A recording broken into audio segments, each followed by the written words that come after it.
ఖచ్చితంగా ఇన్సూరెన్స్ చేసుకోండి. మెదక్ జిల్లా రామాయంపేటలో మెదక్ ఎంపీ రఘునందన్ రావు బీజేపీ రాష్ట్ర అధ్యక్షులు రామచంద్రరావులు పర్యటించారు.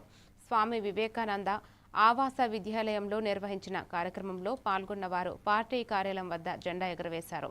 అనంతరం బీజేపీ కార్యకర్తల సమావేశంలో వారు పాల్గొని పలు సూచనలు చేశారు.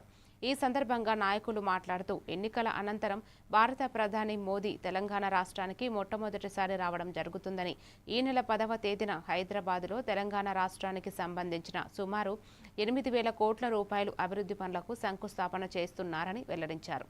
వడగళ్ల వర్షానికి దెబ్బతిన్న పంటలకు సంబంధించిన నష్టపరిహారాన్ని 15 రోజులలో చెల్లించాలని వారు డిమాండ్ చేశారు. ఈ కార్యక్రమంలో బీజేపీ జిల్లా అధ్యక్షుడు మల్లేష్ గౌడ్, మహిళా జిల్లా అధ్యక్షురాలు కవితారెడ్డి, బీజేపీ రాష్ట్ర కౌన్సిల్ సభ్యులు రాగి రాములు, పట్టణ అధ్యక్షులు అవినాష్ రెడ్డి, మండల అధ్యక్షులు నవీన్ గౌడ్, జిల్లా బీజేపీ మాజీ అధ్యక్షుడు గడ్డం శ్రీనివాస్, నాయకులు, కార్యకర్తలు పాల్గొన్నారు. మరి రేపు 10వ తారీఖు నాడు హైదరాబాద్కు మొట్టమొదటిసారిగా నరేంద్ర మోదీ గారు రాబోతా ఉన్నారు. ఎలక్షన్స్ అయిన తర్వాత మొట్టమొదటిసారిగా నరేంద్ర మోదీ గారు ప్రభుత్వ ఉద్యోగస్తులు కూడా 1వ తారీఖు నాడు శాలరీలు రావట్లేనని చాలామంది గతంలో కూడా చెప్పడం జరిగింది.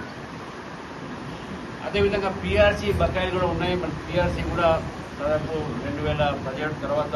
ఈ సందర్భంగా నేను ముఖ్యంగా ఆర్టీసీ యొక్క కార్మికులని నేను అభినందన తెలుపుతా ఉన్నాను. ఎందుకంటే వారి పోరాటము, వారి త్యాగాలతో ఈరోజు ప్రభుత్వము వారి డిమాండ్ని ఒప్పుకోవడం జరిగింది. కొన్ని అన్ని కాదు. రైతులు కూడా చాలా కష్టాలు ఉన్నారు. అంతా మనం చూస్తూ ఉన్నాం. నిన్న మొన్న నేను 2-3 కొనుగోలు కేంద్రాలు పోయాను. కొనుగోలు కేంద్రాల్లో కూడా ఆ కుప్పలు అక్కడే పడి ఉన్నాయి.